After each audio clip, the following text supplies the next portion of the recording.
hacer este vivo con Jimena Nasal. Y les contaba que en el posteo, en sentido figurado, dije que esta vez iba a cruzar la cordillera y me han preguntado si estoy en Chile. Quería decir que no, que es un sentido figurado que lo estoy diciendo, que crucé la cordillera, porque así lo siento, porque voy a estar cerquita de Jimena en esta charla. Y bueno, y que la propuesta era fundamentalmente hablar de jardines de bajo consumo, una idea o una propuesta que tiene Jimena muy fuerte en sus trabajos, aparte de, me decía ella, yo quiero diseñar jardines con fuerte identidad, quiero que los jardines sean chilenos, que yo sienta que estoy en Chile.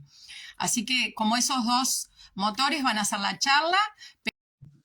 Bueno, muy bien. Así que ahí está frío, acá hace calor, pero lo que tenemos ganas es de que nos cuentes por qué y cómo Jimena hace esos jardines de bajo consumo. Mira, la verdad que es un término bastante amplio. Lo que pasa es que yo recorro mucho los cerros áridos.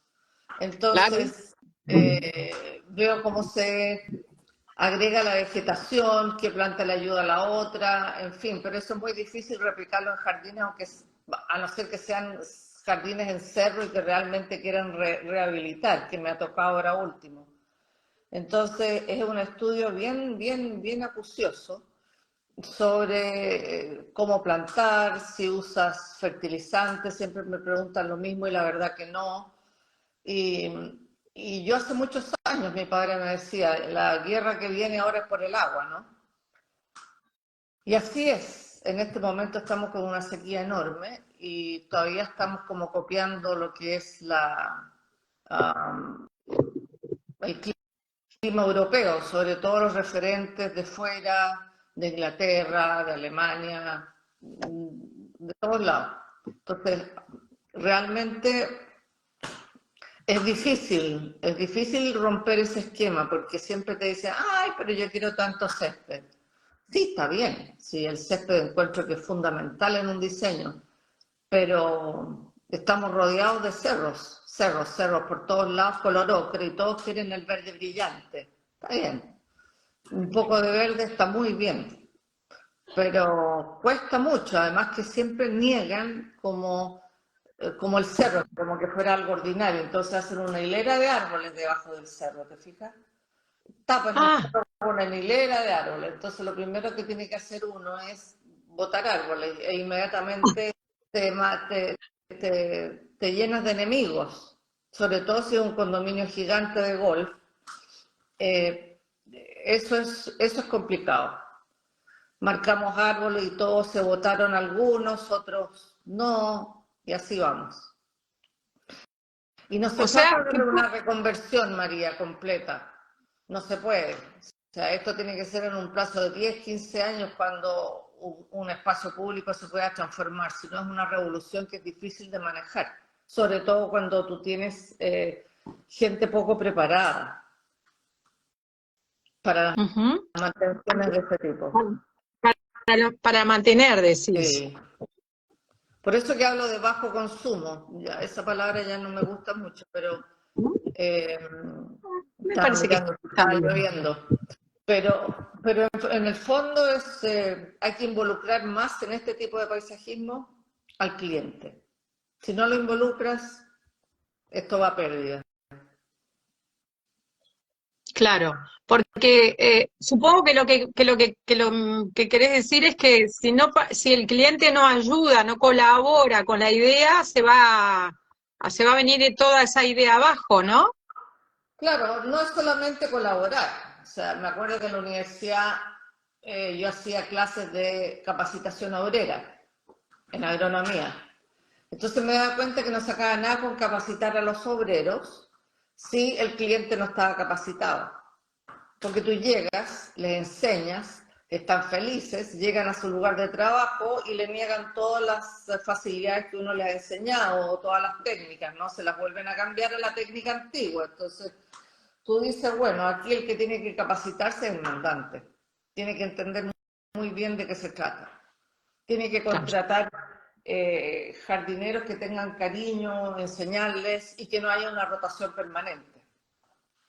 Claro. Es lo único. Hemos hablado de eso en algunas otras oportunidades, de la importancia del jardinero y lo desvalorizado que está el jardinero, que por lo que me estás diciendo ahí también sucede. Entonces, claro, queremos tener jardineros buenos, pero pagándole poco. Se van a ir a otra cosa. Sí, por eso que en mi jardín todos saben lo que hay que hacer, porque normalmente hasta hace poco hacía yo el jardín, ¿no? Ahora voy, divido, muestro y todo porque es demasiado el trabajo. Y sobre todo cuando tú tienes que estar en la punta de la lanza con las plantas de vanguardia y que las vean y que las sientan cómo se combinan y se les explica todo. Pero yo siento que no sacamos nada si los jardineros no están capacitados. Entonces, en una de las charlas que di, alguien dijo, ay, es que los jardineros solamente cortan pasto. Uy, me enojé tanto, María. Me enojé tanto porque en realidad la que tiene que meter la mano en el jardín es ella. Tiene que meter la mano en el jardín y darle la indicación al jardinero, no irse por ahí y decirle ya, hágame el jardín. ¿Qué cosa del jardín? ¿Qué tipo de poda? ¿Me entiendes? ¿Cuándo se poda? ¿Cómo meter la mano dentro de la planta y podar desde dentro? No formar estas bolas, aunque hay mucha gente que le gusta el estilo francés de la cosa sojuzgada, ¿no? Oh, bien, manejado por el hombre. Ahora es al revés, yo creo que ahora nos estamos yendo más hacia nosotros integrándonos a la naturaleza, o la naturaleza ingresando a las personas, que es lo que debiera suceder, ¿no? Sin duda. Bueno, y contanos en eso de bajo consumo, que ya nos estamos dando cuenta que no solo se refiere a ahorrar agua. Contanos cuáles son las patas del bajo consumo. También hablamos del mantenimiento recién. Contanos a ver las otras patas. Mira, yo creo que si decimos bajo consumo, tienen que entender que hay un factor económico muy importante que en un principio puede ser quizás más oneroso que hacer un jardín tradicional. En un principio, porque tienes que ocupar más mulch o más grava, piedrecitas o lo que sea, según el tipo de paisajismo que quieres, pero a la larga, a los 4 años más o menos, ya se retorna la inversión, ya en cuanto a gratificación que te produce el jardín, en cuanto a menos consumo de agua, en cuanto a menos basura que tú sacas de las podas, porque mientras más riegas, más podas, más insectos maléficos, ¿cómo se llaman estos? Predadores o como sea, ¿ya? Sí. Entonces aquí no aplicamos nada, salvo ahora que tengo una rosa muy antigua de mi padre que dije, ya, fertilicen las rosas después de no sé cuántos años.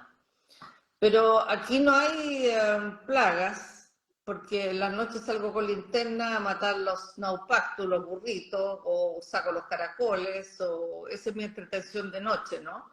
Cuando llego de gimnasia o de lo que sea, o de los clientes. Pero últimamente tenemos un equipo muy bien formado, en la que las chicas con las que trabajo van a la vanguardia, y yo voy detrás, porque me ha costado mucho las relaciones con clientes, ¿no? Entonces, ellas suavizan el camino y yo voy como unas 2 reuniones y van ellas después y así. Y además trabajo con un equipo muy bien preparado en construcción de jardines de este tipo, que es Anita Sayer, no sé si la has visto en los vivos con nosotros. Y ahora está Catalina Araya, ha estado Antonia Correa, Paz Moreno. Es decir, si uno no hace un equipo multidisciplinario y este conocimiento se expande, no vamos a hacer nada. Por eso que yo creo que esto de que uno es arquitecto, jardinero, agrónomo, etcétera, no sirve. ¿Ya? O sea, a mí me sirve, pero en el fondo siempre hay un error, siempre hay una discusión, sobre todo en el diseño. En el diseño es súper importante tener distintas opiniones. Y Anita, con su equipo de 40 personas que tiene, nos sentamos juntas y analizamos. Mira, Ana, en el plano tengo esto, ¿qué te parece? Entonces uno tiene que estar dispuesto a recibir información, sobre todo de los campesinos, de los jardineros, de los colaboradores. Es decir, este es un mundo abierto. Y normalmente aquí, como somos isleños, todo como es encerrado. No, yo no te doy este dato, yo tampoco te doy esto. No te...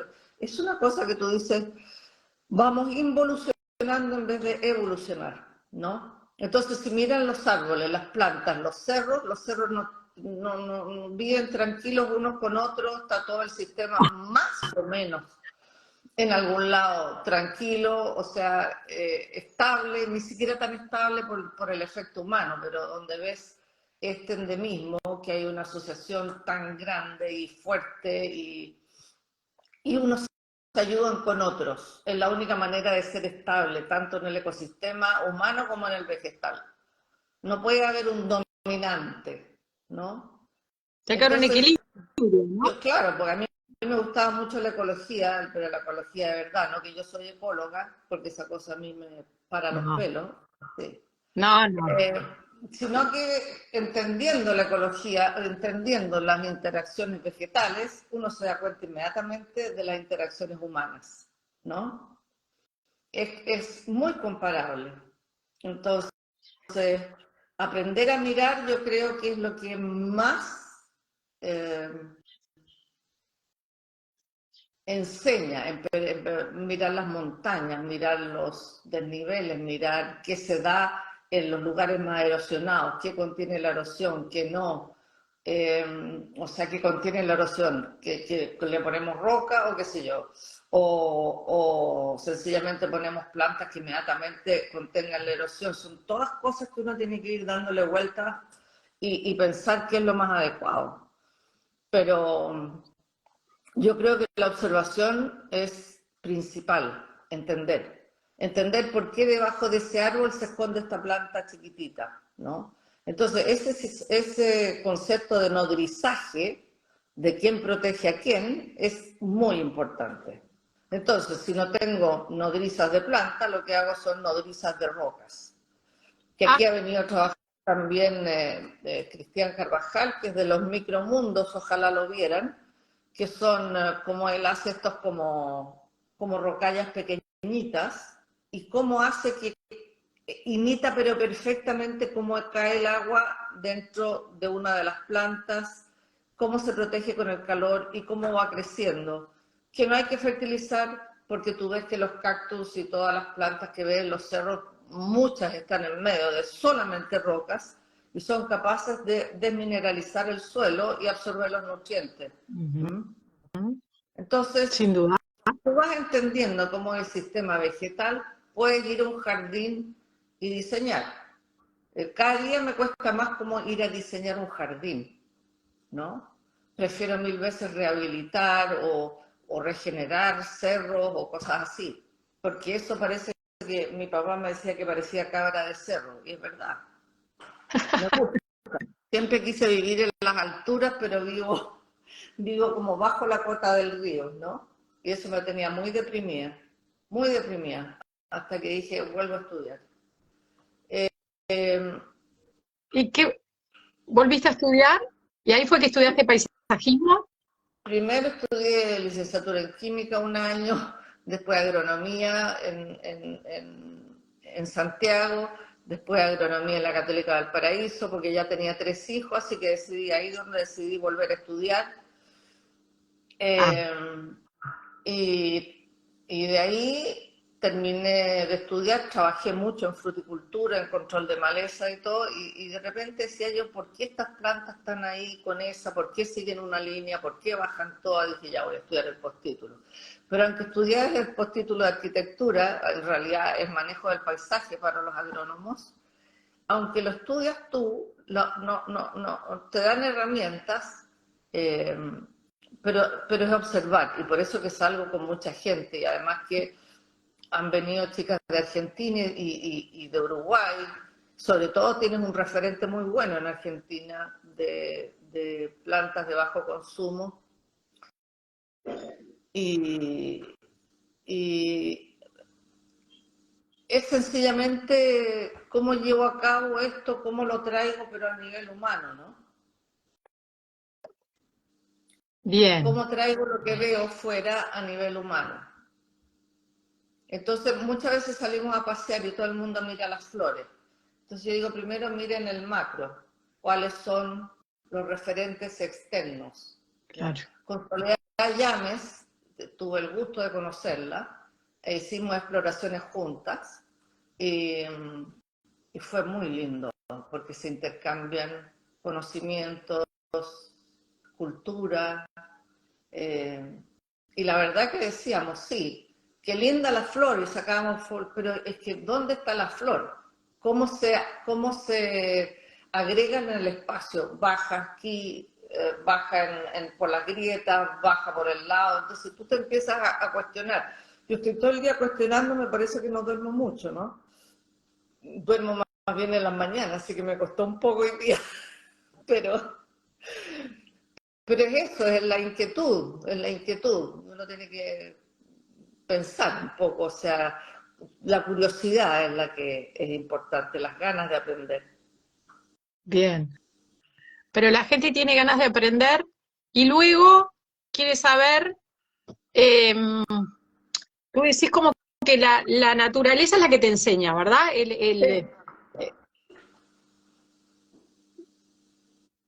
Decís que lo primero que mirás es el cerro o lo que te rodea, ¿verdad?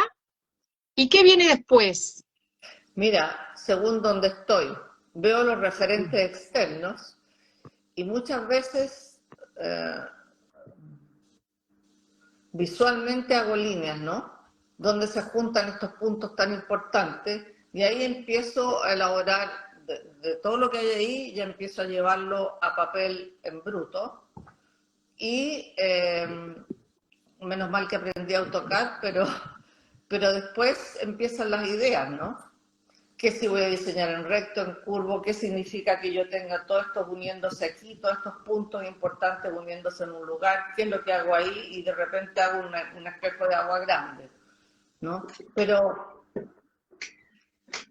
hay que sentir, hay que oler el lugar para saber qué tienes que hacer. Y sobre todo, lo más difícil son los jardines pequeños.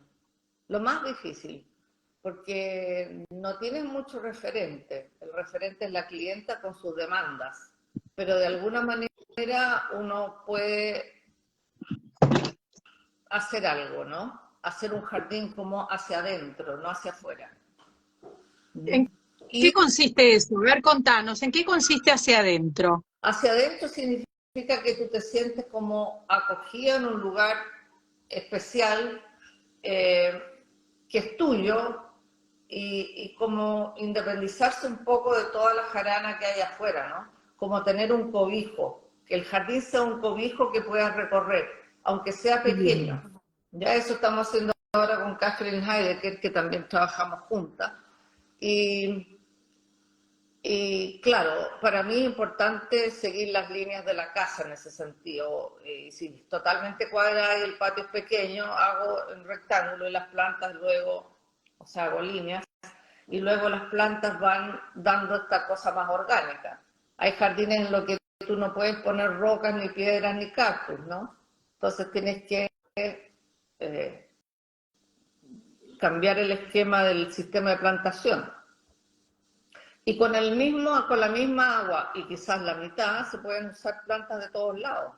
Con las mismas plantas que Sí. hay en Chile, que son muchas, que las que hay que venden en los viveros, son muchas de ellas de Europa, de Estados Unidos, de todos lados. Entonces esas mismas Mm, se pueden usar, ¿no? Pero con menos agua. dime. Ah, Y ahí bajas es el que consumo.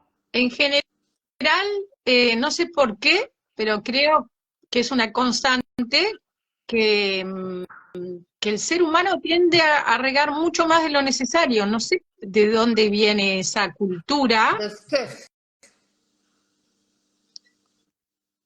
Sí, Sí, pero, tú te pero acá, tomas una acá se siente lo manguera. mismo.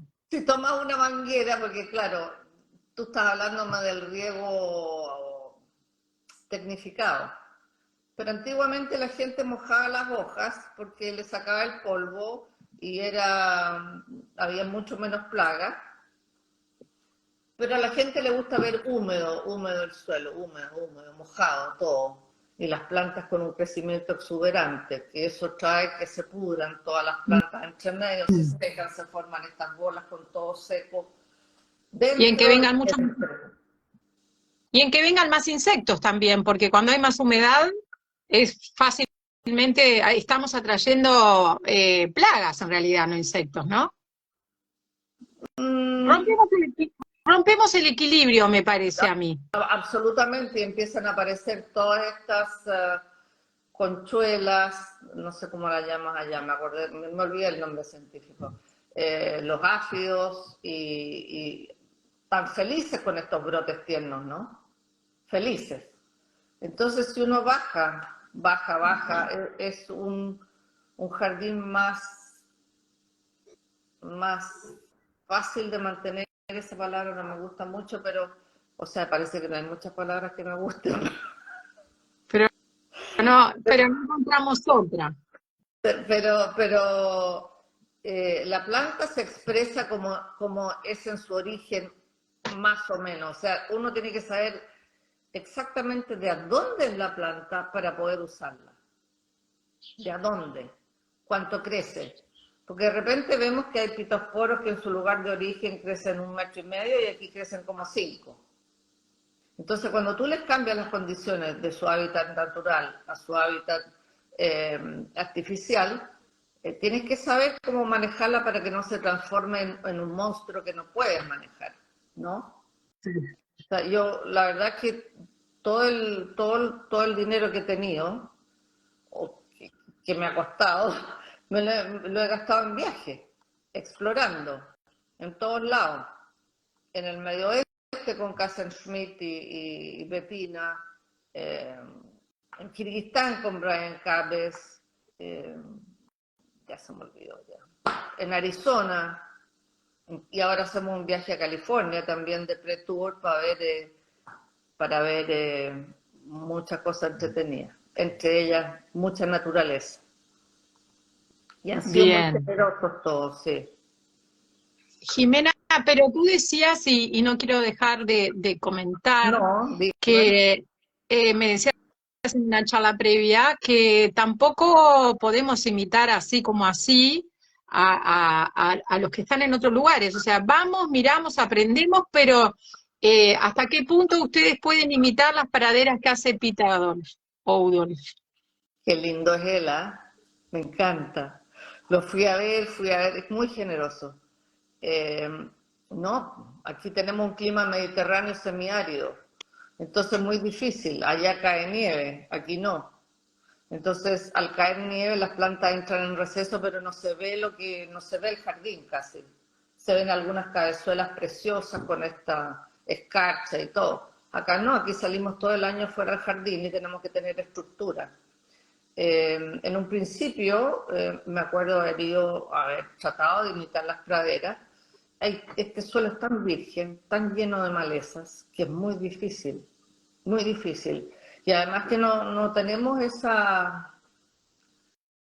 nosotros no tenemos praderas naturales en Chile como ustedes pueden hacerlo, nosotros no. Vivimos en un lugar angosto que la cordillera de los Andes, la cordillera de la costa, el Valle Central, cordones transversales, es decir, tenemos un endemismo tan grande que se hace difícil además tener espacio para hacer pradera. Tú puedes hacer un jardín mucho más natural, sí, siempre respetando que tenemos que usar arbustos mediterráneos, porque tú sales, imagínate que sales y te encuentras con que toda la pradera, claro, hay multicapa y todas esas cosas que hablan, pero que te encuentras con que no hay estructura, ¿me entiendes?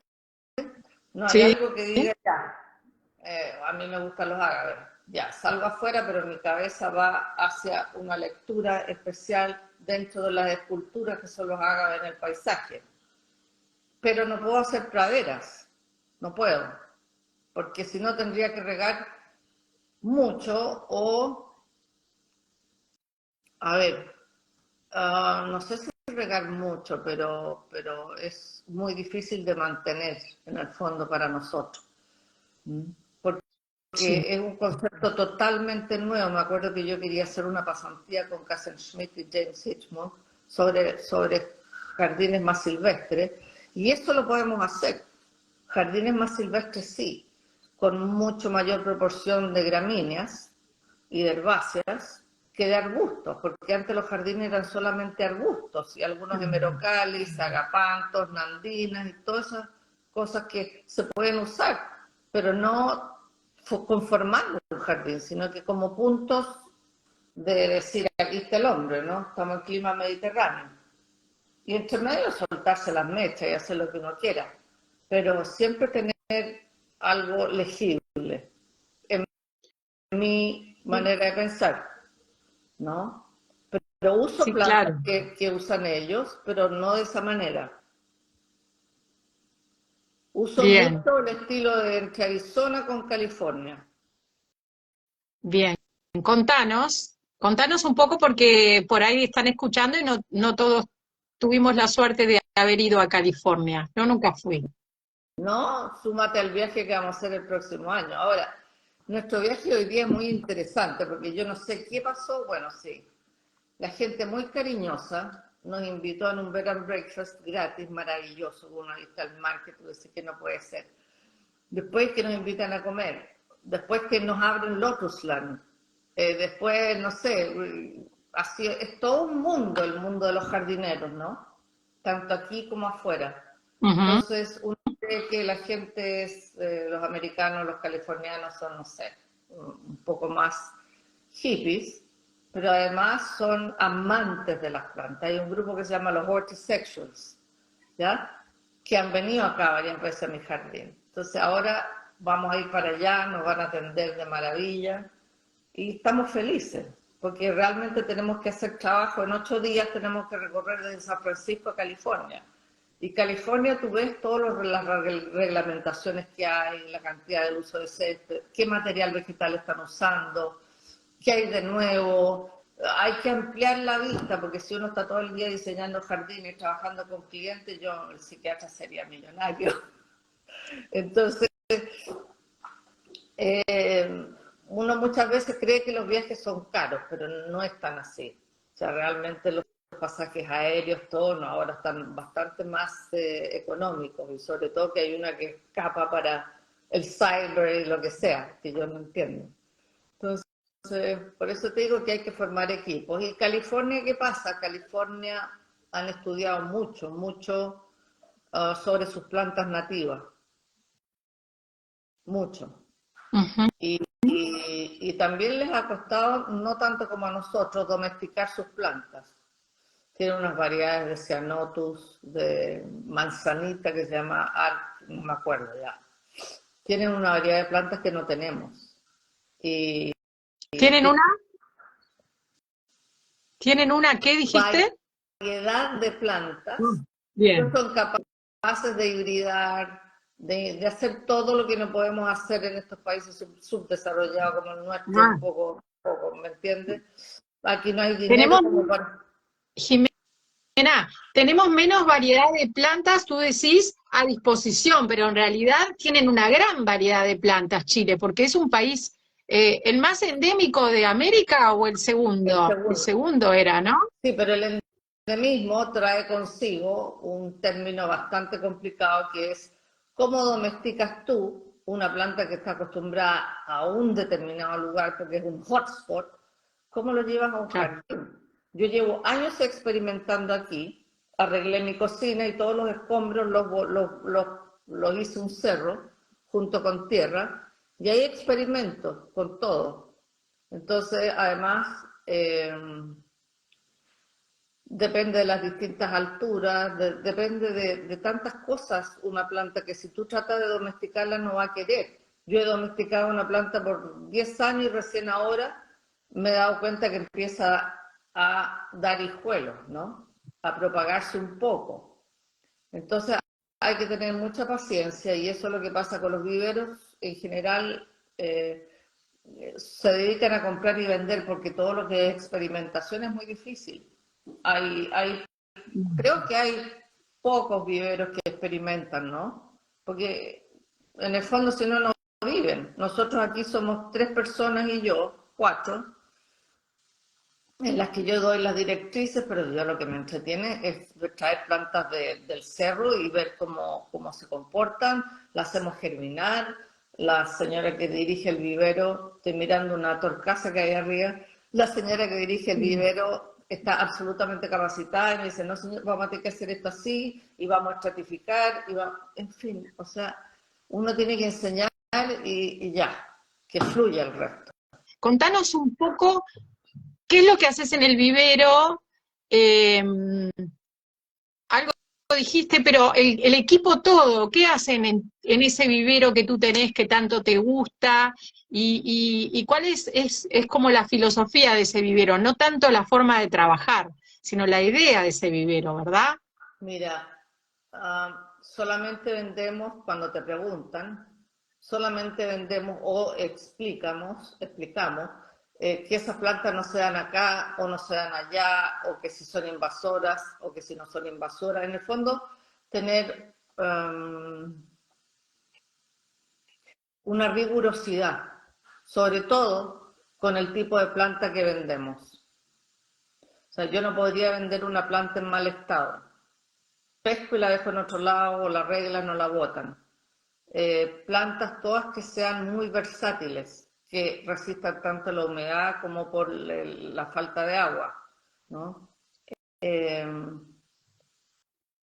Empezar a introducir especies en el paisajismo que se han probado por años aquí y que estamos orgullosos de haberlo hecho, ¿no? De haber traído plantas de afuera y que la verdad que para mí son una alegría ver cómo recién, después de 20 y tantos años, esto tiene fruto.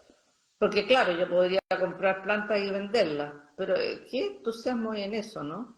Yo voy todos los días a la especie de invernadero que ya está muerto casi, y veo si germinó esto, si no germinó lo otro. Uno de los que trabaja conmigo, Emanes, va y le digo, ya Emanes, a ver, prueba esta estaca de aquí para allá, y empezamos, cada uno tiene su especialidad. Y muchas de las plantas experimentales las tengo que usar primero en un cerro y luego usarlas en el jardín, porque son muchas plantas que provienen de los cerros y que necesitan drenaje. Claro. Entonces... Jimena, hay una cosa que me parece muy importante. Hay que darle más valor a los que producen plantas, porque si todos se van a dedicar a revender plantas, ¿quién las va a producir? Eso aplica a cualquier país del mundo. Es tan importante, ¿no? Porque es muy simple poner un vivero, compro las plantas y las vendo. Eso es muy simple. Mira, pero los productores a mí realmente me parece que hay que destacar esa labor. Por eso en pocos días voy a entrevistar a una señora que tiene un vivero, solo reproducen plantas nativas. Tienen 100 especies de plantas nativas uruguayas, ¿verdad? Bueno, sí, que muchas compartimos con el centro argentino, por supuesto, sí, porque estamos en la misma ecosistema. Pero qué importante que es eso.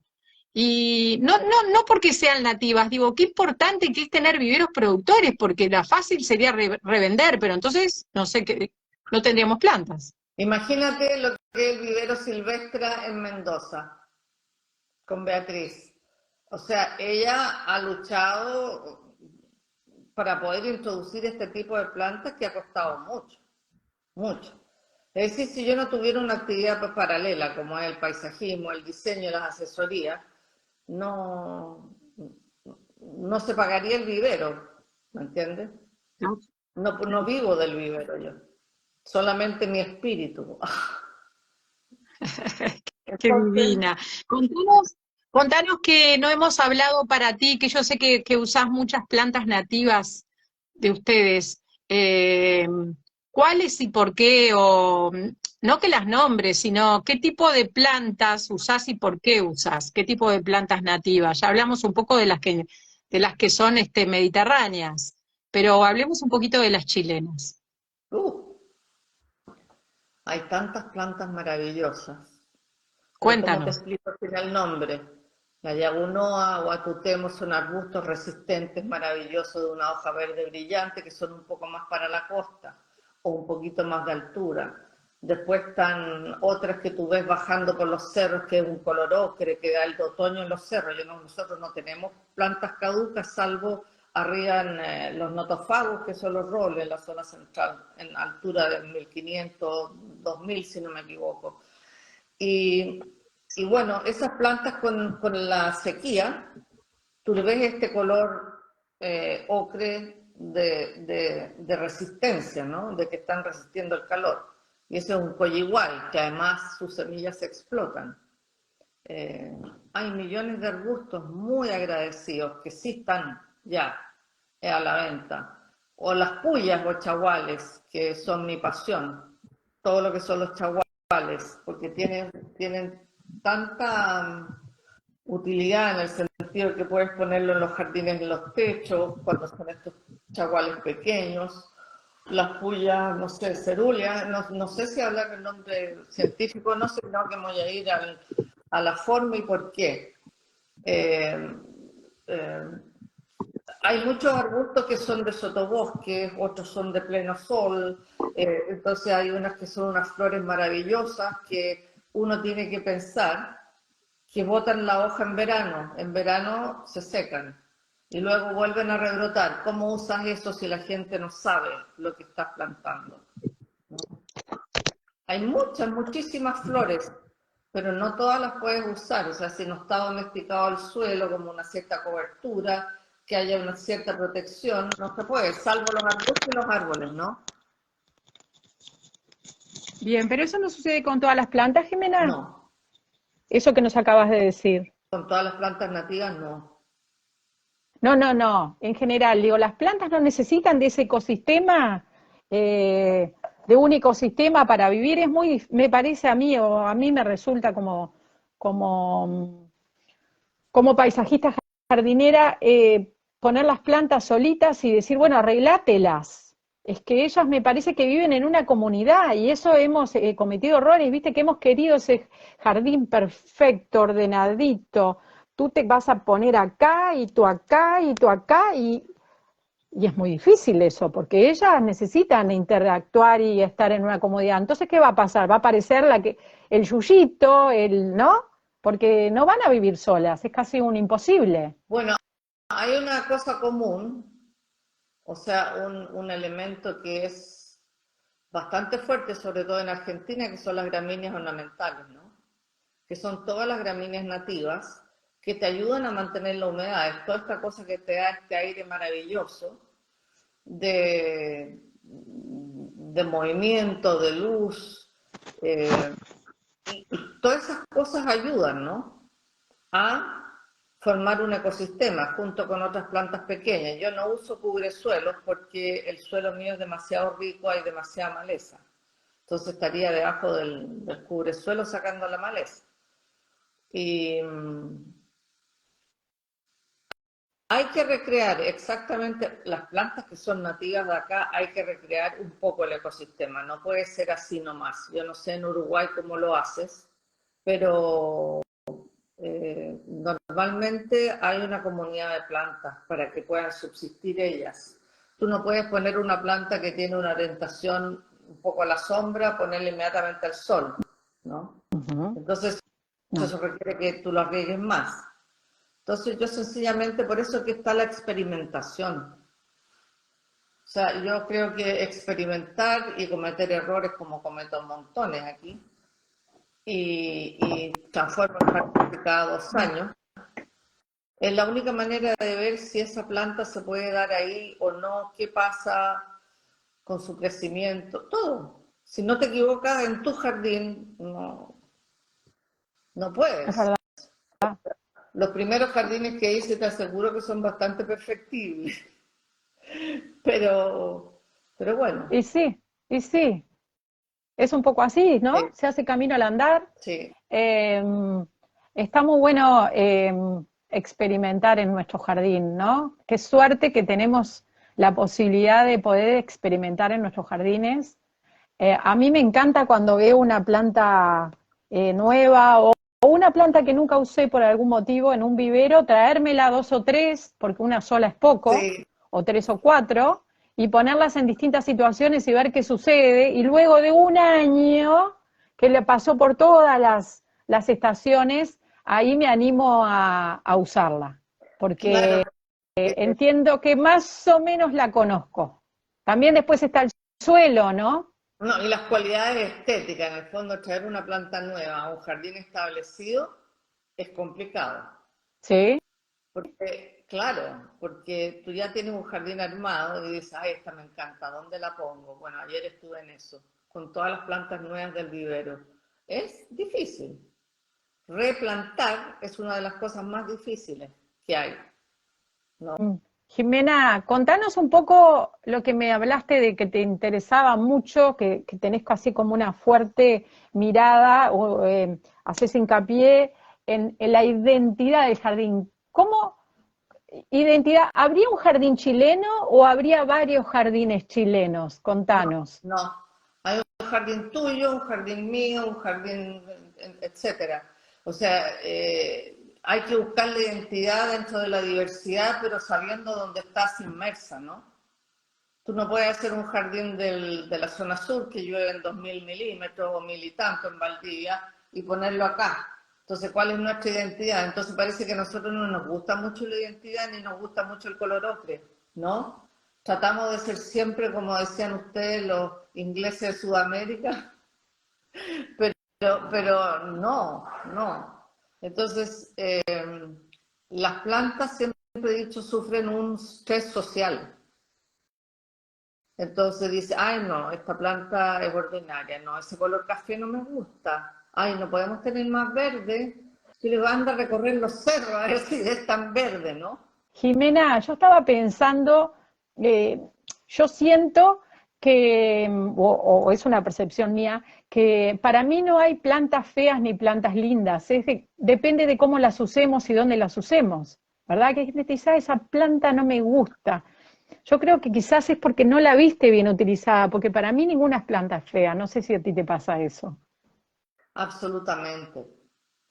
O sea, los acantos, ¿ya? Eh, qué ordinario que los perros orinan, no sé cómo se dicen los perros, pero Ay, orinan en la calle, que la hediondez, que eso lo usaban en los tiempos de mi abuela, ¿no? Etcétera. O sea, claro, lo usaban de una manera, uno los puede usar de otra. Aquí los tengo de fondo de jardín porque tengo el jardín tan grande, son 2 hectáreas, que no puedo domesticar todo el jardín. Entonces ayer justamente estaba pensando en la noche cómo domesticar este jardín, ¿no? Porque hay sectores que tengo sin plantar o que había puesto algo y los saqué. Eh, entonces voy a sembrar semillas de linaza, por ejemplo, o tengo muchas amapolas sembradas. Entonces de repente tengo que ralear amapolas para darle un poco más de cobertura al suelo y más interés también. Y sobre todo que adoro los pastos ornamentales, me fascinan. Ellos metidos en todos lados hacen el jardín mucho más amable, ¿no? Y eh, dime. ustedes también tienen algunos problemas. eh, Estuve en Chile dos o tres veces en mi vida y vi que, bueno, creo que ningún país escapa al problema de las exóticas invasoras. Me gustaría que des un poco eh, una tu pensamiento, a ver, tu visión de eso. Mira, cuando yo empecé con los pastos ornamentales, estaba muy de moda el Penicetum villosum, o como le dicen aquí, la colita de zorro enana. Ujú. Es lo peor que puede haber. Acá Ocupa nichos que también. podrían ocupar las otras plantas mucho más benéficas. Tienen raíces, rizomas y raíces casi de, no sé, 1 metro, cuando como riegan tanto, es muy difícil de eliminar. Los Penicetum también, los Penicetum cetaceum invaden todo. Las Muchísimo. tipas tenuísimas invaden todo. Entonces, he sacado una línea de pastos ornamentales bastante más, bueno, nuestros, que les cuesta mucho, como son tan endémicos en algunas partes, les cuesta mucho propagarse, mucho. Entonces, tienes que plantarlos en la situación definitiva y ya, y nunca más tienes problemas. Pero sí, hay muchas especies que son invasivas. Recuerdo que al principio usaban, bueno, estoy hablando de pastos, pero el No solidago importa. chileno, el solidago chileno que si tú lo riegas es muy invasivo. Sí, había un desplazamiento de la vegetación natural con la vegetación introducida, pero no todo, porque cuando han venido gente han migrado gente de Italia, de Argentina, de Europa, lo que sea, cada uno quiere traerse un pedazo de su país acá, ¿no? Nosotros somos un país de inmigrantes mayoritariamente, de españoles, italianos, alemanes, judíos, árabes, seguro que se me ha quedado algo por el tintero, pero todos tienen su cosa que quieren traerla a Chile, ¿no? Bueno, y nosotros estamos conformados por distintos tipos de personas, de etnias y por lo tanto la globalidad en cuanto al uso de las plantas ya está instalado aquí, ya son plantas nativas, ¿m? Y que se ha demostrado que no son invasivas. Pero las que son invasivas sí, hay que exterminarlas. Estoy pensando en qué planta invasiva europea. Las plantas europeas, las herbáceas europeas han invadido mucho en Chile. Yo he Mucho. visto una, un tipo de, ¿cómo es? Papaver, que naranja, ¿no? Que invadió mucho ahí Ah, en Chile. estaba hablando de la Scholzia californica. Eso, Sí, sí, exacto. sí, ha invadido mucho, se ha naturalizado. Bueno, y ahora es considerada nativa, porque nativa es porque nació en Chile. No es, no es autóctona, pero es nativa. No, Entonces, no hay nada que hacer con eso. En mi jardín también hay, y tengo que estar constantemente sacándola para poder darle paso a una planta maravillosa chilena que es el Mirabilis. Y, y sí, ahí estoy, bien con la Scholzia sacándola, pero da un color precioso. Entonces sí, sin inmediatamente duda, yo tengo que sacarle las semillas para que no siga expandiéndose, pero hay estrategias, para todo hay estrategias, ¿no? sin duda, sin duda. Ahí preguntan si podés nombrar esos pastos ornamentales chilenos, autóctonos, alguno, de esos que Aristida están lindos que pallens, no. Aristida pallens, Stipa laevísima, o Jaraba laevísima, Jaraba caudal. Ay, es divina. ¿Ah? Es divina esa estipa, Y, muy y linda. compartimos entre Argentina y Chile, no sé si tienen en Uruguay, la Jarabaichu, que esa es un poco No, invasora. no. Después está para praderas, un poco praderas, un pedazo de pradera, la jaraba veneciana, Qué linda. pero la Aristida pallens es Sí. espectacular. Uf. Y hay plantas del Mediterráneo que son espectaculares, muy buenas. ¿Cómo cuáles? ¿Y no nos da un poquito de miedo que las plantas del Mediterráneo se naturalicen en Chile? ¿No? Porque tú gusta la Leonotus, ¿sabes? O Leonitis, Leonorum, no se expande para Leonotis. nada. Leonotis. Está el Pitosporo tobira enano, que no se expande, no. Entonces tú sabes lo que se puede poner o no. El problema está en las semillas de las anuales, bianuales y perennes, las herbáceas perennes más bien, que Ujú. son las que invaden, ¿no? Como los Verbascum virgatum o el Verbascum tapsiforme, el Verbascum nigra, el Daucus carota, a mí me encanta. Ojalá que me invadiera. Pero hay muchas plantas que sí son dañinas, muy dañinas. ¿Mm? Bien, bien. Contanos, dicen por ahí atrás, dijeron, ¿cuáles son las plantas estructurales que tú usas aparte de los ágaves? Mira, me gusta mucho, además de la estructura, tener algunos hitos o artesanales o esculturas o lo que sea, ¿no? Para mí son los ágaves, los formium, Ujú. pastos como el Ampelodesmus mauritanicus, jamás la cola de zorro o la cortaderia. Ese tipo Está de plantas, naturalizada también, ¿verdad?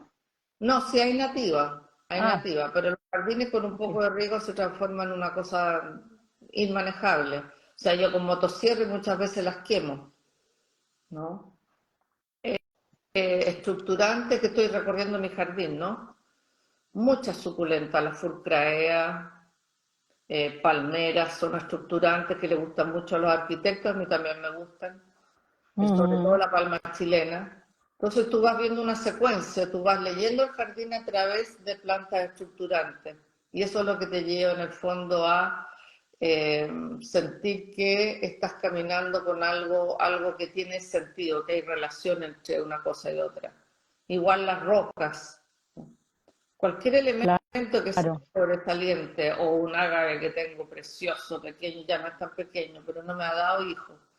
Pero mayoritariamente en mi jardín son los agaves, ese es el tema. Sí, Sí, sí, en el tuyo los ágaves, este, sin duda, en cuanto te bajás del coche, los ágaves te lleva un recorrido hasta donde te da la vista y eso te da una continuidad, ¿verdad? Que es muy importante. sí. Este, nombraste los formios, ahí tengo una pregunta, María, tengo una pregunta. ¿Cómo se comportan ahí? Que me parece que necesitan como un poco de agua, ¿no? ¿Se adaptan bien? ¿Qué variedad de formios usás? Me gusta un Viste formium que hay muchos, ¿no? áureo, no, un formio áureo variegado que es más contenido, que no es el Ajá. típico que tiene estrías al medio, o el formium rojo, Mm, el purpúrea, pero necesitan un poco más de agua, sí, un poquito. ujú, Lo que pasa es que yo puedo hablar por mi jardín porque ya estoy aburrida de decir lo mismo, pero tengo un suelo demasiado fértil, demasiado bueno. Entonces lo que ponga es funciona. gigante y funciona. Pero ese es mi problema, porque no quiero que pase eso. Entonces estoy transformando, cortando riego a mano muchas veces las plantas nuevas y hay que tener cuidado con los formium porque adentro se empiezan a podrir si uno no los separa. Mm, muy cierto. Jimena, y decime una cosa, ¿tú considerás que hay que usar menos agua? ¿Para vos es eh, eh, deberíamos de usar menos agua? Porque hay una discusión ahí, hay gente que dice, ay, ¿por qué vamos a usar menos agua si el agua es subterránea y qué sé yo? Bueno, este año creo que nos dio una lección acá en Uruguay, en Argentina, que estamos tomando agua prácticamente salada, porque sí, ¿sabes qué? Sí, ¿Qué tuvimos otra una cosa? sequía, fue la sequía más grande de los últimos 100 años y las napas se secaron, y entonces estamos potabilizando el agua del mar para la ciudad de Montevideo. O Sí. sea que si habrá que, bueno, esa es mi visión, pero quiero la tuya. A ver, yo siento que regamos en exceso, sí. Eh, Hay que disminuir el agua primero por una cosa de responsabilidad con el ambiente, ¿no? Y con la escasez de agua. Segundo, porque las plantas que yo uso requieren muy poca agua. Y tercero, porque con la tercera parte de que riegan un jardín con arbustos, podrían regarlos lo mismo y se darían igual de bien, ¿no? Ese es el problema cuando hay riegos tecnificados que no son bien manejados. Creo que el riego tecnificado ha sido una evolución buena, pero muy mala también Sí. porque muchas veces no se hace, el sistema está usado o concebido para canchas de golf, Pero aquí han bajado las napas también. Tengo mis vecinos que he dicho hace más de 20 años, ¿para qué tienen tanto césped si no lo usan? ¿No? No porque me gusta. Ya, listo. ¿Qué haces tú contra eso? ¿Ah? Se Claro. acabó la napa y resulta que no tienen esa conciencia tienen esto de que esto es mío y yo hago lo que quiero. Listo. No tienen... Nos creemos dueños, nos creemos dueños de la naturaleza, Claro, del mundo, claro. de lo que nos rodea, ¿no? Aquí tengo agua a 3 metros, pero la napa ha bajado. Tengo cualquier cantidad de agua, porque como te digo, vivo sumergida entre los cerros, el río y los manantiales aquí. Entonces no tengo problemas de agua, por lo tanto, como a mí no me gusta eso, tengo que hacer moundings, esos cerros un poco para que escurra el agua, para salir de esta capilaridad que satura tanto las raíces. Entonces el mejor lugar que tengo en mi casa es donde no riego nada, nada, nada, Nada, absolutamente nada, nada, solamente cuando establezco una planta. Porque ya están no, establecidas y hay que ir de a poco cortándoles el agua, cerré las llaves y en verano riego una vez a la semana. En los otros lugares, porque este que no riego nunca. no, bien. Y en los otros lugares una vez a la semana. ¿Y Sí. cuántos milímetros por metro cuadrado, sabes? Son como 3 litros por metro cuadrado, más o menos, y un poco Ujú, menos. Pero no lo he bien. medido. Lo único que sé es que quizás es bastante menos. Porque la verdad es que el riego es bastante malo en mi casa y tengo que arreglarlo completo. Pero eso es más o menos lo que este tipo de paisajismo requiere, 3 litros de agua por metro cuadrado, al igual A la que semana, a la semana, a la semana, ¿no? al día, sí, Al día. sí. Cuando el césped es al día. Ah, Porque hay céspedes que no, están de bajo requerimiento, como el sino, varios, ¿ya? sí. Pero acláranos, ¿al césped cuánto y a los canteros cuánto? No, El no te césped acordás, no son, importa. el césped son 3 litros No por metro importa en... cuadrado al día durante enero, ponte tú, Ujú. ¿ya? Y a los Y al arbustos, cantero, el en cantero ese mismo lugar. también, pero es que yo no lo hago así, yo no calculo eso, yo no Ah, riego, no, ah, riego muy poco, ah, pero ok. eso es lo que Eso sería eso sería lo que se... claro, 3 litros Bien, por metro ok. cuadrado, ¿ah? Un Al disparate, día. No, una no es nada. locura, ¿no? No, si lo que usan son 10 litros por metro cuadrado. ¿Ya? Mucho. Entonces, sí, 10 litros por metro cuadrado. Imagínate en un jardín grande, ¿no? Es claro, mucho. sí, Es una locura. sí. Bien. Eh, por eso que hay que tener bastantes árboles, ¿no? Sobre todo árboles que tienen en Argentina, no sé si tienen en Uruguay. Todos estos Árboles que tengan, suicidios no te escuché, árboles que tengan. que tengan mucho, hay que sombrear mucho. Ah, ok. En el fondo hay que tener una gran cantidad de árboles que sombreen, pero que permitan la luz, como tienen ustedes muchos cercidium. Sí, Aquí sí, sería el sí, prosopis, que ya cambió de prosopia a no sé qué, sí. pero los cercidium, las parkinsonia, todo ese tipo de árboles con la hoja finita dan un trasluz maravilloso Es y perfecto. evitan tanta evaporación. Pero puedes poner a plantas de poca agua, pero también colorida, o sea, permite, son árboles que yo usaría ahora. Yo tengo varios Cercidium que traje de Arizona, pero extrañamente son de Argentina, y allá los mejoraron, ¿no? Ah, ok. Qué bueno, ¿no? Sí, Eso sucede, ¿eh? Eso sucede. sí, Sucede mucho. Nosotros tenemos un arbolito nativo que da un fruto exquisito y que por allá, por mediados del siglo pasado, se lo llevaron a los australianos o los neozelandeses, no estoy segura, y lo mejoraron y lograron un fruto mucho más grande, con el mismo sabor, con las mismas propiedades. Y bueno, ahora lo estamos trayendo de nuevo para acá, y que es una delicia, que se llama Acacelovana. ah, qué linda. Y exquisito, vas, exquisito. la comiste, es una delicia. Sí, ahora acaban de terminar de producir aquí, sí. Sí, porque encuentro que los recorridos en el jardín tienen que tener frutas para distintas épocas, por lo menos yo que me alimento de lo que hay afuera. Un poquito salvaje, pero el cuerpo sigue el ritmo. Uno se asocia íntimamente con el ritmo de la naturaleza.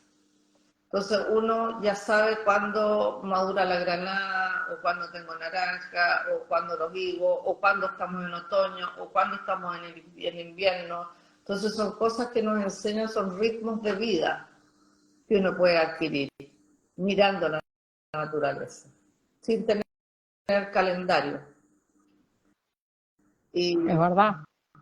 sí, La naturaleza es una maestra. sí, de todas maneras, lo que pasa es que todavía no sabemos mirarla bien. Mira, esta está floreciendo aquí, ya. Anoten las floraciones, los calendarios de floración, o qué fructifica, o qué. Yo me como todo, o sea, hay una palmera que tienen ustedes, la butia, que ya Ujú. está con frutos maduros, entonces yo estoy en 4 pies sacando maleza y voy comiendo butia, Qué voy comiendo el ricos que fruto, son. está exquisito, exquisito. Entonces, Jimen- ¿mm? Jimena, estamos en una horita de charla. Yo quería saber si tenés ganas de contarnos algo que tenías ganas de decir y que quedó en el tintero. No sé, Mira, escuchar como un mucho de redondeo lo que hacemos, de tu ponencia. gracias, mucho de lo que hacemos acá es capacitación. Hacemos muchos cursos, muchos talleres, muchos viajes. Pero viajes lentos, a mí no me gusta eso de súbete al bus, bájate del bus, no soy de ese tipo. Pero sí, ojalá pudiéramos trascender todos los de Latinoamérica, lo que sea, con los conocimientos, ¿no? Que eh, pudieran los paisajistas, profesores, pudieran enseñarle a los alumnos lo que es la percepción del paisaje, que es lo primero, creo yo. Y, y yo no soy nadie como para decir nada más, o sea, estoy feliz de estar en esta entrevista contigo, te lo agradezco mucho. Y bueno, nosotros siempre publicamos en el Instagram mío, yo no sé qué pasó esta vez no apareció el icono de usted, pero siempre estamos publicando las actividades. Ahora se viene un curso, por ejemplo, de gramíneas ornamentales que son muy difíciles de entender, o sea, todo el mundo, aunque venga a 10 cursos, les cuesta. No sé si te pasa. Son muy difíciles que la gente las entiende y cómo las usa, ¿no? Ujú. Siempre cometemos los mismos errores y terminamos con el Penicetum cetaceum, por ejemplo, porque es bonito. Entonces creen que por poner pastos están de moda y eso es bonito. Ustedes tienen una cantidad de gramíneas espectaculares. Yo me acuerdo de haber ido donde Amalia Robreo y ver esas gramíneas y no lo podía creer. La vegetación que tienen en Mucho. Uruguay es espectacular ¿Cómo y no también, vamos a tener miles si estamos en el ecosistema de la Pampa, que está 90% de gramíneas y solo un 10%, algo así es el número, lo estoy haciendo como redondeando, ¿no? De árboles y arbustos y herbáceas, 90% o 80, da igual, es algo mira, así, ahora sí, no me... no ¿Te das importa, cuenta? pero me acabo de acordar de Está Valeria, todo dicho. ¿no? Valeria que hizo un ¿De quién? proyecto, Valeria Ermida, que vive en Sí, Argentina y Uruguay. Valeria, sí, sí, la quiero sí. mucho, fue a Sheffield ahora a exponer este proyecto con gramíneas, que era difícil conseguir gramíneas nativas, ¿no? Y plantó miles y apareció toda la flora nativa que tienen ahí después. O sea, fue un proyecto espontáneo, lo llamó. Bueno, y te Lindo. agradezco que se hayan Yo tomado tiempo de escuchar estas diatribas.